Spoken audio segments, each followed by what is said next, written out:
매거진원 초대석 시간입니다. 우리가 사용하는 많은 물건들에는 사용설명서가 있습니다. 특히 새롭게 만들어진 전자제품을 최대한 활용하기 위해서는 사용설명서는 매우 유용할 뿐더러 신제품에 있어서는 빠지지 말아야 할 제품의 일부이기도 합니다. 그렇다면 우리 인간은 어떨까요? 천태만상, 누구나 각자의 인생을 살아야 하는 사람들은 유용한 사용설명서를 가지고 있을까요? 과학이 우리 생활을 지배하는 시대, 우리의 마음을 과학으로 해석해 올바르게 사용할 수 있을까요? 미국 보스턴 교당의 김현호 교무님과 함께 과학을 통해 인간의 성품과 자연의 이치에 대한 이야기를 나눠보겠습니다. 교무님 반갑습니다. 반갑습니다. 굉장히 먼 곳에서 오랜만에 방문하신 것으로 알고 있습니다. 네. 우선 과학과 종교에 대한, 특히 성품에 대한 이야기를 나누기 전에 보스턴 교당의 소식이 좀 궁금해서요. 보스턴 교당은 어떤 교당인지 먼저 소개 말씀해 주실까요? 보스턴 교당의 시작은 2003년도에 시작이 돼서 지금 14년이 됐습니다. 네.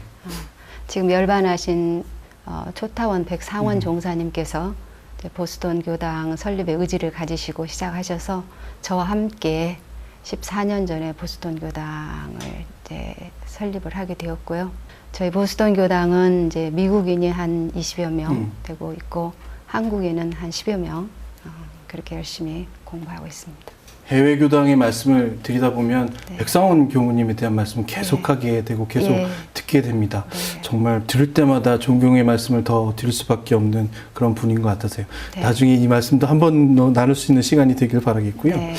신축, 이전 불사 준비하고 계신다는데 네. 이 내용도 좀 궁금합니다. 예, 저희 교당이 지금까지 한 10평 미만의 법당에서 이제 법회를 이제 보다 보니까 아무래도 좀 활동성이 떨어지고 또 요가를 하려 해도 너무 장소가 협소하다 보니까 그래서 처음부터 초타원님과 저는 현재의 교당을 이제 임시 법당으로 생각하고 이제 그 이전 확장을 준비해 왔는데 보스턴이 원체 고도이고 또 집값이 많이 비싼 곳이에요.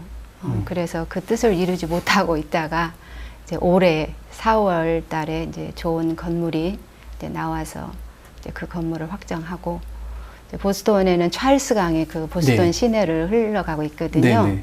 그래서 현재 이제 찰스 강변에 이제 보스턴 교당이 위치하게 될 거고 하버드 대학까지는 차로 7분 거리에 예, 위치하게 돼서 그 명상센터로서의 입지 조건이 아주 훌륭하다고 판단이 됩니다. 그래서 앞으로 해야 될 작업은 크지만은 일단 완성이 됐을 때는 좀 명실상부한 그런 그 센터가 되지 않을까 하는 생각이 듭니다. 세계의 석학들이 공부하고 있는 하버드 대학이 7분 거리라면 매우 가까운 거리고요. 예. 특히 아이비리그에 속한 하버드는 예. 뭐 말씀 안 드려도 많은 예. 분들이 아실 것 같아서 예. 그곳에 우리 보스턴 교당이 좀 명실상부한 자리로 자리했으면 좋겠다. 누구나 염원한 일이 아닐까 생각이 네. 듭니다. 네. 교무님께서 하버드 대학에서 공부도 하셨다는 말씀 들었는데요. 어떤 내용을 주로 연구하셨나요? 이제 세계 종교를 이제 공부했어요.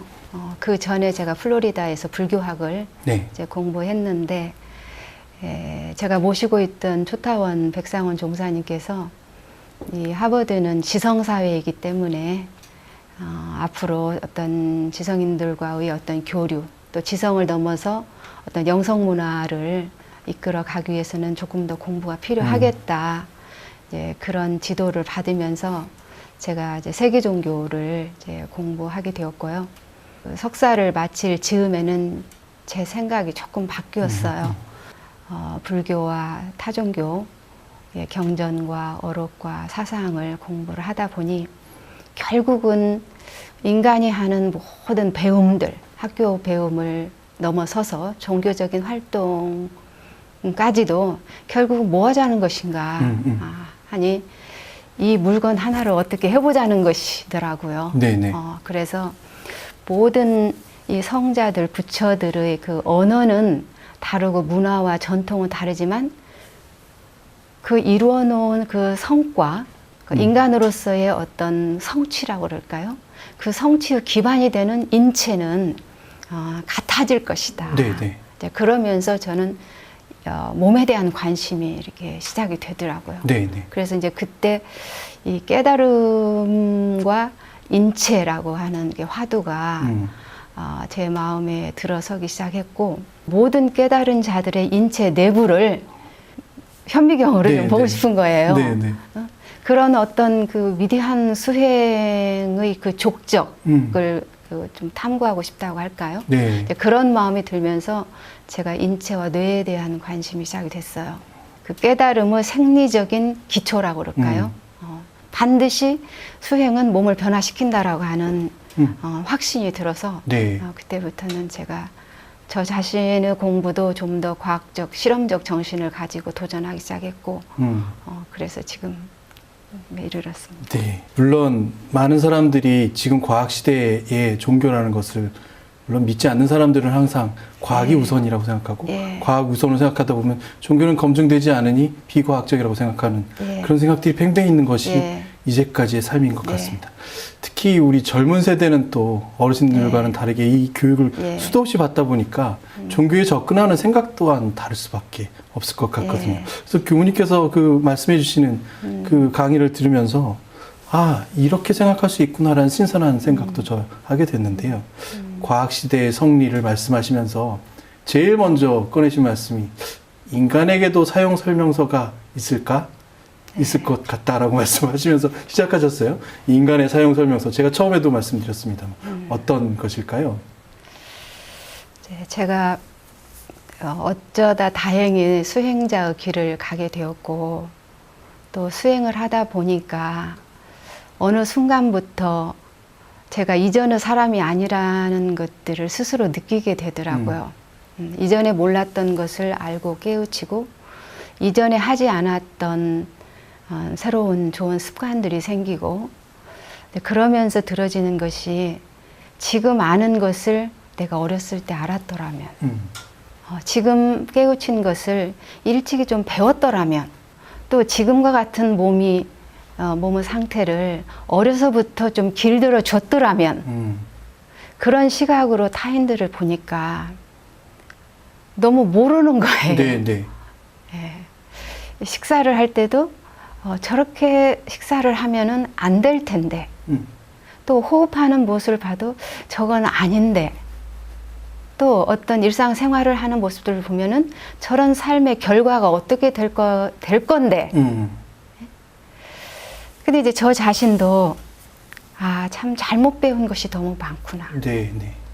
우리 부모님께서도 최선을 다해서 가르쳐 주고 싶으셨겠지만 몰라서 못 가르치셨을 것이고, 또 네. 우리 사회의 어떤 문화 속에서 저절로 우리가 그 답습해온 그런 것들 때문에 모르고 지나쳐온 것들이 있는데, 어느 순간부터 이런 것들이 잘못되었었구나. 그래서 이제 알려주고 싶은 거예요. 네, 네, 네. 깨달음이라고 하는 인간의 최고의 정신적 경험이 일어나는데, 몸이 망가져가지고 그런 고급한 정신적 기능이 일어날 수는 없는 거 아니에요? 네, 네.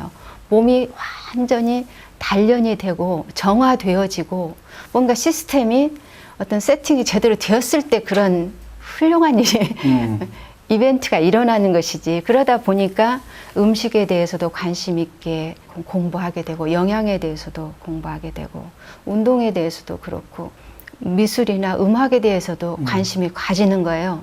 그러니까 네네. 어떤 작품에 대한 관심이라기보다는 인간의 심리는 색이나 소리에 반드시 심리적으로 반응하게 되어 있거든요. 네네. 그러니까 만사가 다 이렇게 제가 호기심이 이렇게 들더라고요. 그리고 이제 수행하는 입장이기 때문에 항상 무엇을 받아들이고 어떻게 이것이 반응해서 나오는지에 대한 관찰이 지속되는 거예요. 네네. 그러다 보면은 긍정적 반응이 일어나는 것은 지속하게 되고, 부정적 반응이 일어나는 것은 스탑하게 되고, 그러니까 입력과 출력의 과정을 통해서 인격이 만들어지고 인품이 단련되는 거 아니겠어요? 네네. 또 먹는 것도 마찬가지고, 네네. 호흡, 먹는 것도 먹고 내보내고, 호흡도 들고 날고, 생각도 들고 들었다 나고, 놨다. 네. 감정도 들고 나고, 이런 과정을 얼마만큼 효과적이고 효율적으로 하느냐에 따라서 삶의 질이, 인격의 질이 달라진다는 것을 이제 제가 공부하고 체험하면서 타인에게도 왜냐면은 어떻게 하면 좋아진다는 것을 조금은 이제 알게 되니까 네, 네, 네. 선진 세대는 후진 세대에게 그런 것들을 알려줘야 되지 않는가 하는 생각에서 제가 인간 사용법이라는 말을 써보게 됐습니다.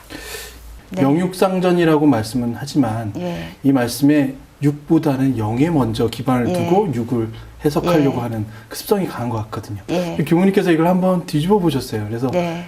몸의 바탕에서 과연 우리의 영은 어떻게 작용하고 네. 있고 할 네. 것인가. 그것을 특히 최근에 진보한 과학이 어떻게 해석하고 있는가에 대한 증거를 수집하셔서 예. 말씀하셨거든요. 네. 그렇다면 인간은 육의 입장에서 본다면 어떤 존재인가? 이제까지의 검증 과정에서 인간은 과연 어떤 존재라고 네. 과학적으로 말할 수 있는가? 네. 이 부분을 말씀하셨는데 어떤 내용일까요? 네. 이제 3000년 전에 서가모니 부처님께서 공부하셨던 시대를 한번 생각을 해보면 네. 그때는 우리 인류가 인간의 몸에 대해서는 이 몸을 볼 수는 있지만은 몸 안에 뭐가 있어서 네. 뭐가 있어서 입에 넣으면은 소화가 어떻게 되고 배설이 어떻게 되고 생각을 관찰할 수 있지만 생각이 일어나고 어떻게 그 정보가 처리되고 이런 과정을 볼 수는 없었단 말이에요. 이 뇌를 볼 수 있는 시절은 아니죠. 항상 궁금했겠죠. 네, 네. 그러나 부처님의 위대한 점은 그렇게 과학적으로 열악한 시대에 생각과 감정과 육체를 아주 철저하게 관찰함으로써 그 인과를 터득하신 거예요. 네. 그래서 성리의 세계를 열어 보이셨죠.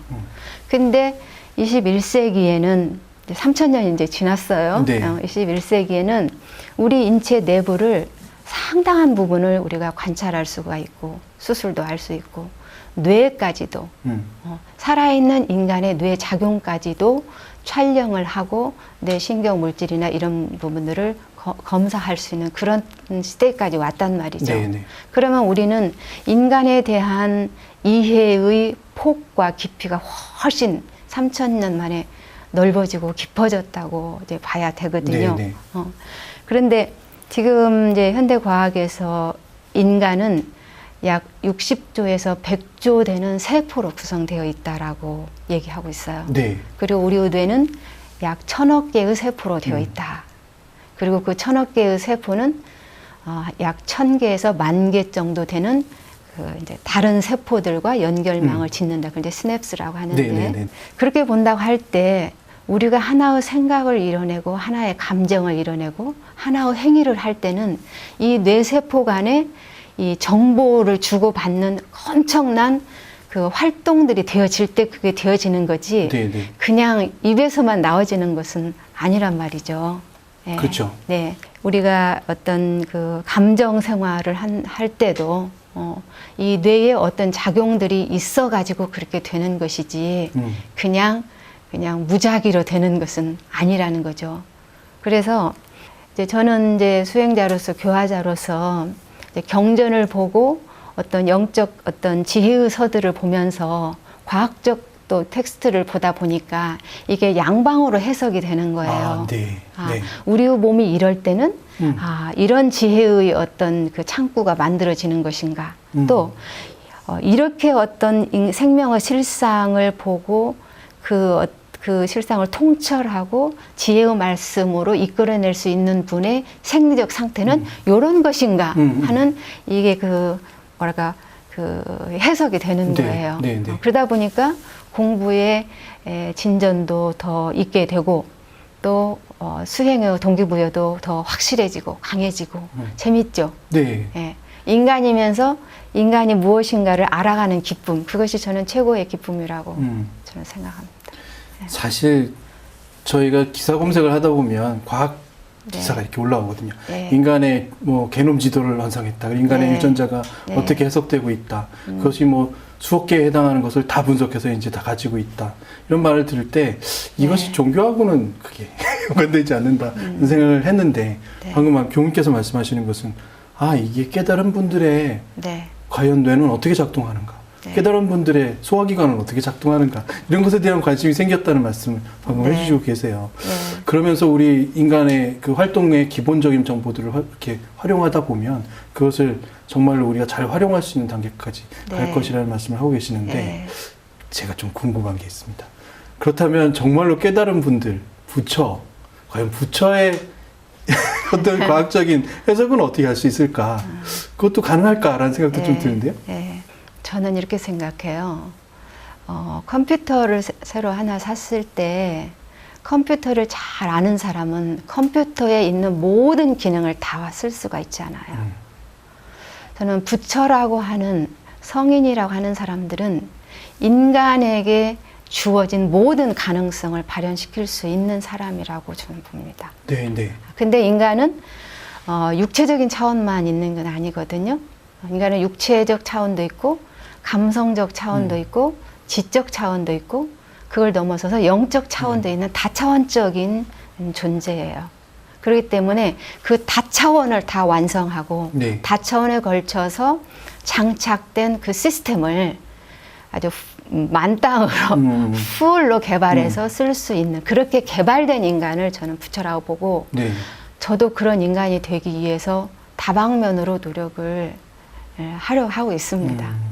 21세기를 영성의 1세기, 과학과 네. 영성의 1세기라고 말씀을 하고 계시는데 이제 현대 사회에 해당하는 문제를 조금 여쭤보겠습니다.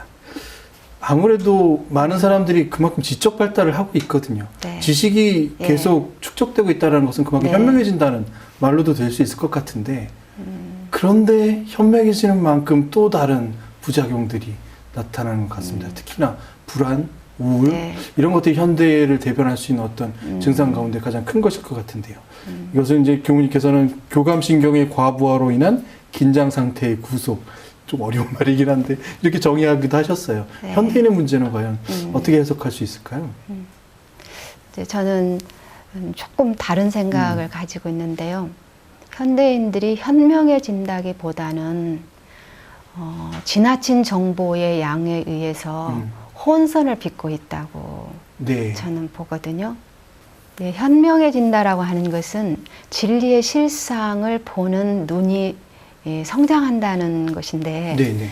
지금 우리 인류는 지난 몇 세기 동안에 분별적 사고, 분석적 사고에 너무 길들여졌고 거의 중독 상태에 이르다시피 네, 네, 네. 되어 있다고 저는 보거든요. 네. 그리고 그걸 잘 못 느끼는 이유는 인류 거의 전체가 전반적 문화가 그러기 때문에 그걸 자각하지 못하고 있다고 생각하거든요.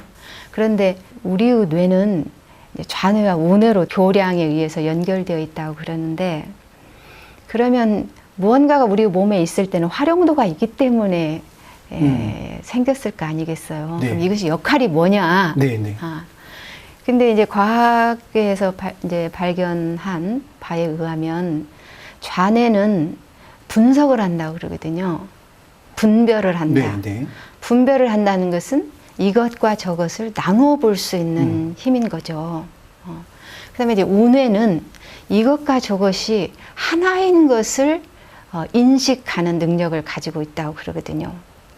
그러면 하나이면서 나눠져 있고 나누어져 있으면서도 하나인 것을 보도록 되어 있다는 거예요. 이 기계, 네네. 이 생물학적인 기계가.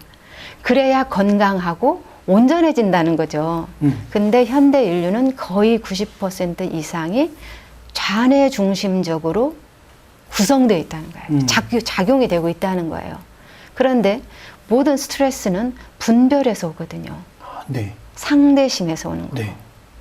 우리가 많은 사람들이 불행을 느끼는 것은 그 사람이 절대적으로 불행을 느낄 만한 환경에 있어서가 아니라 비교하는 데서 그 네. 비교는 내 안에서 일어나는 거거든요. 그러니까 내 안에서 불행을 만들어내고 있다는 거예요.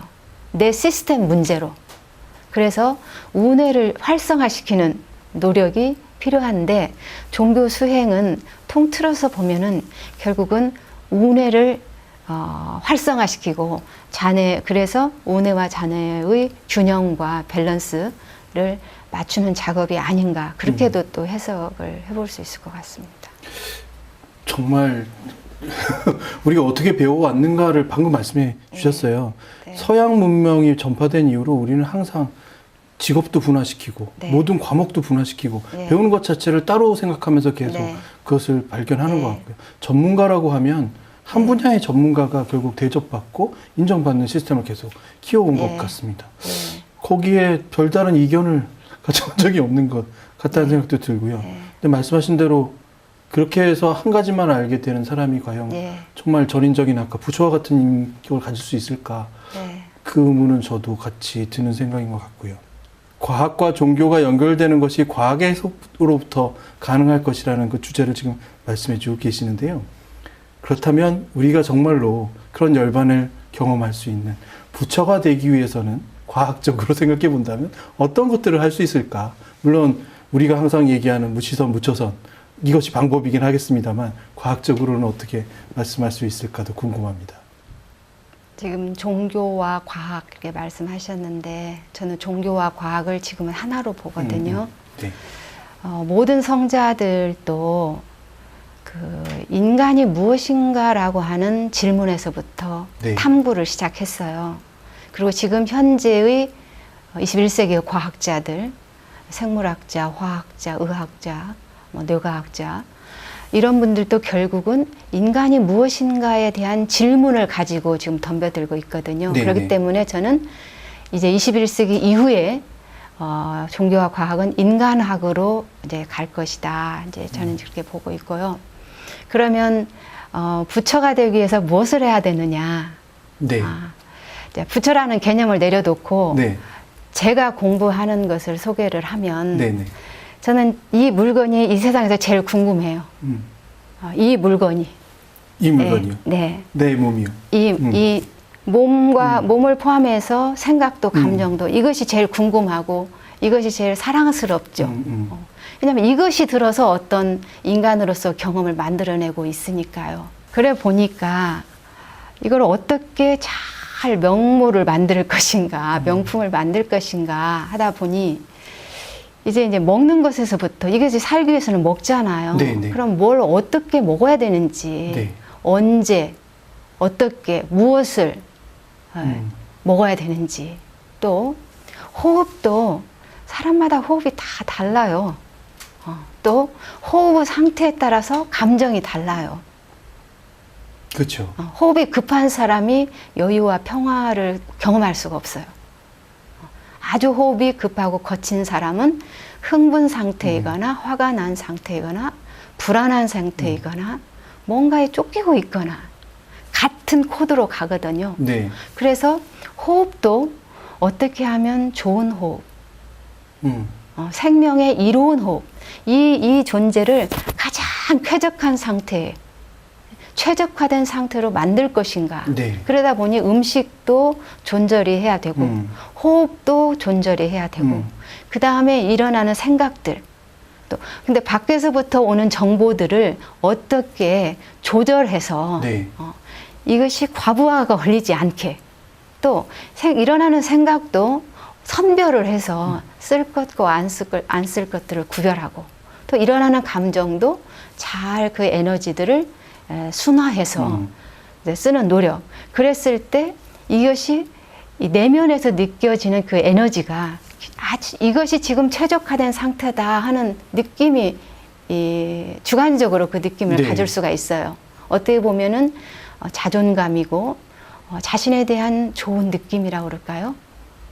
그랬을 때는 학습 능력이 아주 천문학적으로 뛰는 것 같아요. 학습 능력이라고 하는 것은 어떤 정보에도 열려지는 상태라고 그럴까요? 네네. 그래서 과거에 부처님이나 깨달으신 분들이 말씀하신 내용을 일반 사람들은 잘 이해를 못하거나 믿지를 못하거든요. 왜냐하면 본인의 인식의 세계에서 또는 상상의 세계에서는 불가능한 이야기들이거든요. 그렇죠. 근데 저는 그 모든 것들이 사실이라고 이제 받아들여져요. 그건 내 안에서 경험되는 어떤 거에 의해서 그건 가능할 수 있다라는 거죠. 그래서 제가 흔히 우리 동료들 가족들에게 이런 얘기를 해요. 나는 한 최소 120살은 살 거고 네, 네. 한 150살은 살아야 수행자로서 명함을 내밀지 않을까 이런 생각이 든다는 얘기를 해요. 꼭 그 나이까지 살고 싶어서라기보다는 일반 사람과 다른 공을 들인 몸은 수행을 통해서 학습하고 공 들인 몸은 그 어떤 생명이 달라야 되는 거 아니겠어요? 그 양과 질에 있어서. 네, 네. 그래서 저는 150살이 되어도 그 연약한 150살이 아니라 신체적으로도 감정적으로도 지성적으로도 영적으로도 그 가능성이 완전히 열려진 상태에서 생산성과 창의성을 가진 그런 그 활발한 생명체로서의 150. 그 정도 되었을 때 인류는 그 생명체가 궁금해지지 않을까요? 인류에게 또 다른 희망이 되고, 인간은 생물학적 차원에서도 지성적, 영적 차원에서도 저 정도까지 진화될 수 있는 가능성이 있지 않는가라고 네. 하는 후세대에게 정말 진정한 하나의 목표라고 그럴까요? 꿈을 줄 수 있지 않을까. 이제 그런 차원에서 저는 이제 그런 이야기들을 이제 농담 삼아 진담으로도 하고 있습니다. 사실 저희가 알고 있는 많은 이야기들 가운데 이 이야기가 있는 것 같습니다. 행복하니까 웃을 수 있지만 웃어서 행복할 수 있는 것. 예. 네, 이런 것들이 다 상호작용을 일으키고 있다는 말씀이 있는 것 같고 정말로 큰 깨달음을 얻으신 분들의 말씀들이 정말 가득 차 있고요. 그럼에도 불구하고 그걸 다 읽고 나서도 정확한 연결고리와 해석점을 못 찾아서 이렇게 헤매는 듯한 느낌도 네. 있고요. 이 연구를 계속 하시면서 대종사님께서 밝혀주신 많은 말씀들이 계실 텐데 그 가운데에서 이 말씀이구나 라는 생각이 또 드는 말씀이 계실 것 같아요. 어떤 말씀들이 생각나시나요? 네. 우리 원불교 소태산 대종사님께서는 인간의 삶은 은혜의 관계이다. 그걸 네. 가르쳐 주셨어요. 제가 이제 과학에 관심을 갖고 공부를 하면서 원불교의 또 다른 위대한 원불교는 인류의 역사의 끝에까지 생존할 수 있는 종교다라고 하는 확신을 갖게 된 것이 네. 감사의 종교예요. 네네. 원망 생활을 감사 생활로 돌리자고 그랬거든요. 네네. 감사를 하고 있을 때 제 반응을 보니까 제 몸이 이완이 되고 마음이 부드러워지는 거예요. 마음이 부드러워지고 몸이 이완될 때가 바로 부교감 신경계가 활성화되는 때거든요. 네. 근데 우리 대종사님께서 과학을 모르셨는데 그 감사를 신앙의 행위로 결정적인 신앙의 행위로 실천할 수 있도록 해주셨다는 것이 네. 어떻게 그걸 알으시고 이 감사 운동을 펼치도록 하셨는지. 그래서 우리 대종사님께서 은혜와 감사, 네. 이것은 과학적 코드에 딱 맞는 거예요. 그런데 은혜를 인식한다는 것은 인지 능력이 극도화되는 것이거든요. 네네네.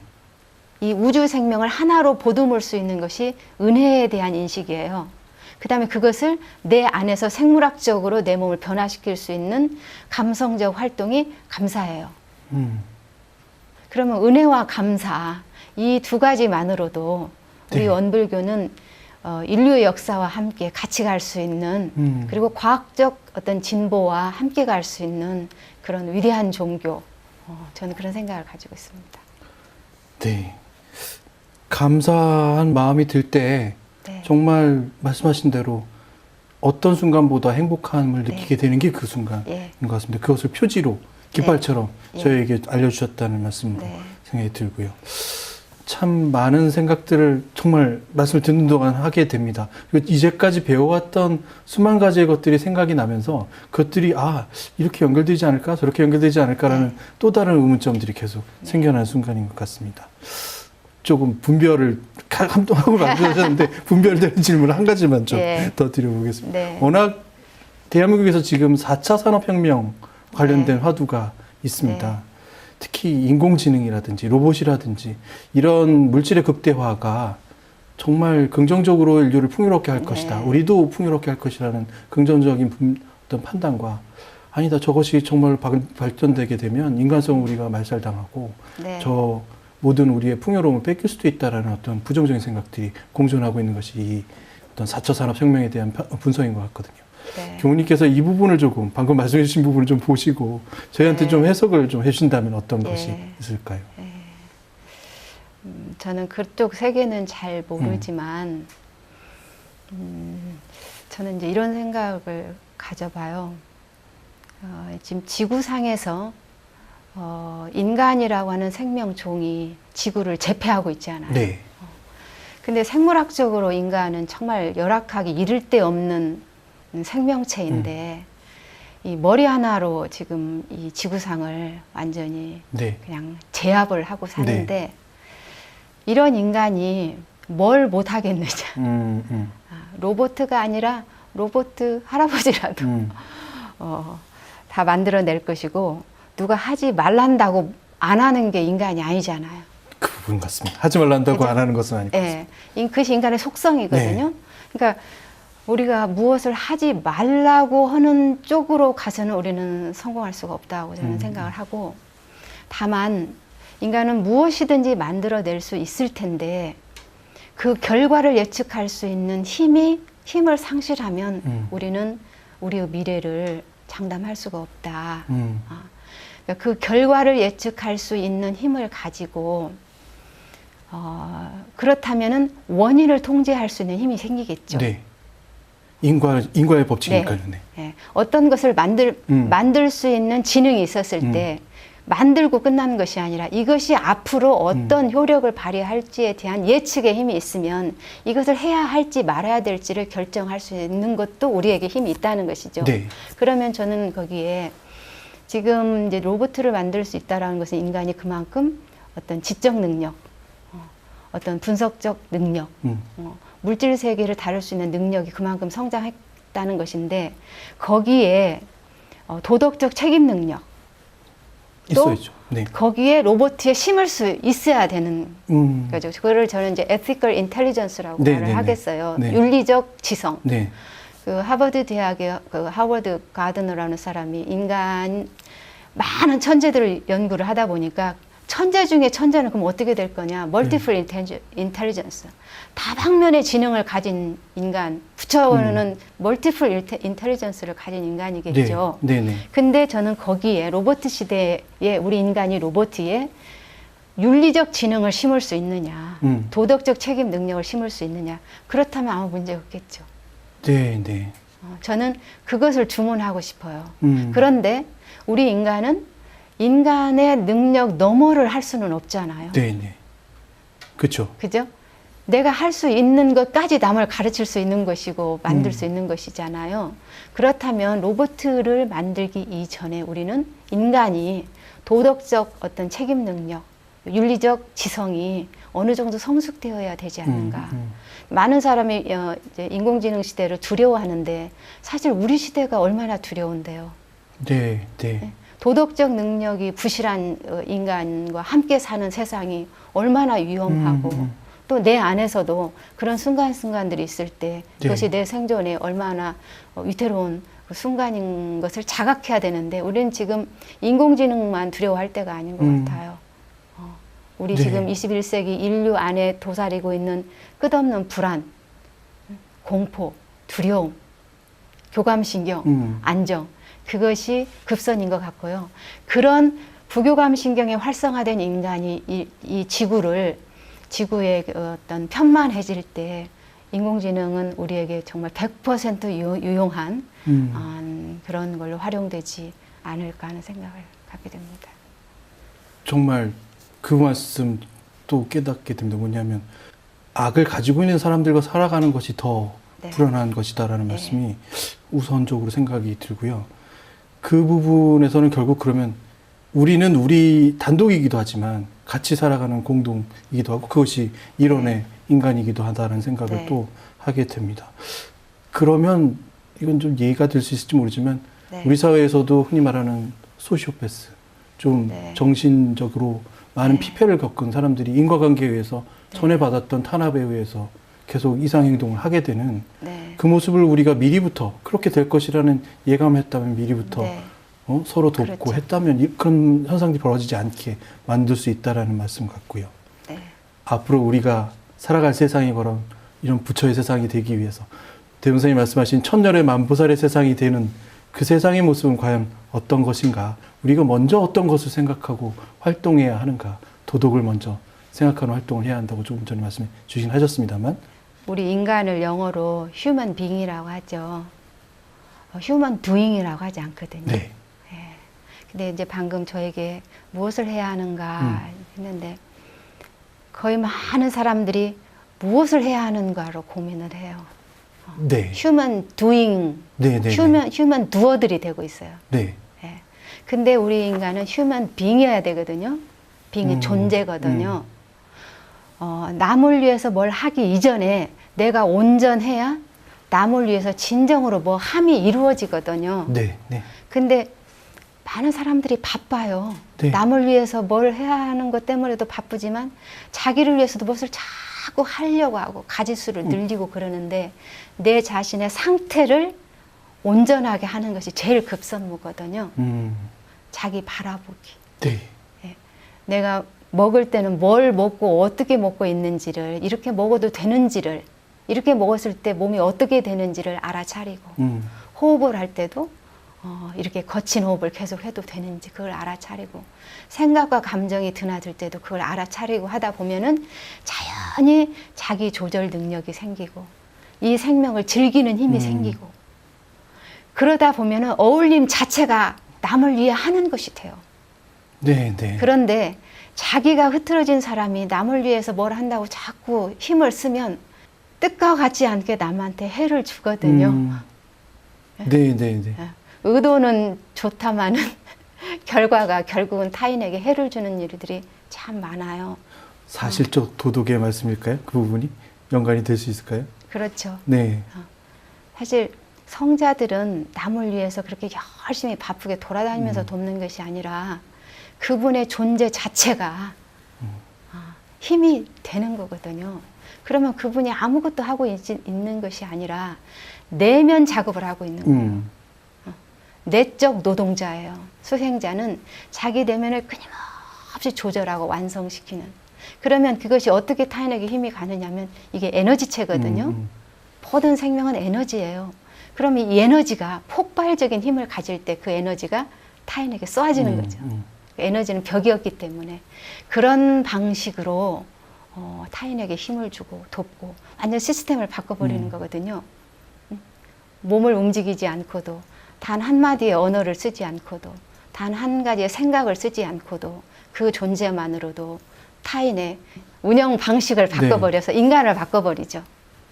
그러니까 더 깊은 차원에서 존재를 바꾸는 것이죠. 아, 이제 조금 이해가 갈 듯합니다. 죄송합니다만 이해가 갈 듯하고요. 말씀하신 대로 뭘 해야만 한다는 의무감이 아니라 네. 자연스럽게 내 안에서 이루어지는 것들이어야 한다. 네. 그게부터 시작되지 않으면 그닥 큰 네. 효용 가치가 없을 것이다. 네. 내가 행복하고 남들이 다 네. 같이 행복한 그 순간을 만들어야 네. 하는, 그게 될 수 있는 말씀을 해주셨습니다. 좀 더 많은 연구를 하고 싶다는 생각 더 많이 드실 것 같아요. 네. 어떤 연구를 하고 싶고 어떤 활동들을 하고 싶으신지요? 이제 연구라 하면 무슨 실험실에서 연구하는 그게 아니고 저는 부처님이나 우리 대종사님이나 인체 연구가였다고 저는 봐요. 서가모니 부처님께서 출가 수도하실 때도 자기 몸 하나 들고 간 거잖아요. 네. 무지의 상태로 갔다가 인간이 무엇인가에 대한 답을 가지고 들어왔어요. 어떤 방법에 의해서 그러냐면 관찰과 실험이에요. 끊임없이 이 안에서 일어나는 것들을 관찰하고 실험하고 인과관계를 통찰한 거죠. 그래서 저도 이제 제가 사는 날까지 인간이라는 게 무엇인가, 다른 재료 필요 없어요. 그냥 여기에 다 모든 재료가 다 있어요. 네. 한시도 놓치지 않고 관찰하고 이제 그런 그 깨어있는 힘이 있으면 이 세포 하나하나가 저는 스마트하다고 저는 봐요. 생명의 역사를 통해서 그 모든 생명들이 겪었던 모든 시행착오에 대한 기억이 이 몸 안에 다 있다고 저는 확신을 하거든요.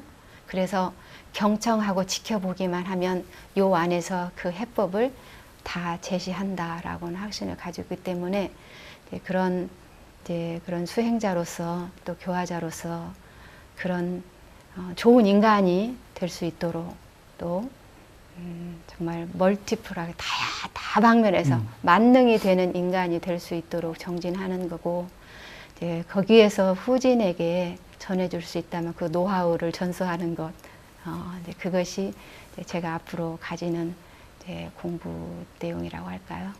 네. 네. 제가 자꾸 우문을 던지는 것 같습니다. 제가 이 말씀을 드린 이유는 사실 이 부분이었는데요. 말씀하신 보스턴 교당이 하버드하고 가까운 곳에 네. 있고요. 네. 많은 석학들이 당연히 눈여겨볼 수 있을 만한 환경이 되어 있고, 원불교가 과연 얼마나 이것이 우수한 우리의 생각과 사상과 그런 것들을 담고 있는지를 말씀할 수 있는 좋은 근거가 되는 교당일 거란 생각이 듭니다. 이 교당을 지금 신축 조금 더 10평밖에 안 된다면 정말 작은 공간일 수밖에 없다는 생각이 듭니다. 이 공간을 넓히기 위해서 정말 노력하는 분들도 많이 계시고 많은 도움도 필요하실 거라고 생각이 드는 그런 순간인데요. 지금 교도님들께 그 말씀도 좀 함께 하시면서 인사 말씀하시는 기회를 드리겠습니다. 카메라 보시고요. 보스턴 교당이 이제 창립 14년 만에 이전 불사를 이루게 되는 시점에서 국내에 계신 많은 호법, 제가 출가, 선지님 또 후지님, 동지님들께서 협조해 주셔서 정말 감사드립니다. 이 보스턴이라는 세계 지성이 움직이는 그런 도시에 이제 지성을 넘어서 그 영성의 꽃이 필 수 있도록 발돋움하려는 이 보스턴 교당에 힘을 실어주셔서 진심으로 감사드리고요. 웰빙을 기원드립니다. 웰빙은 안녕이라는 뜻인데요.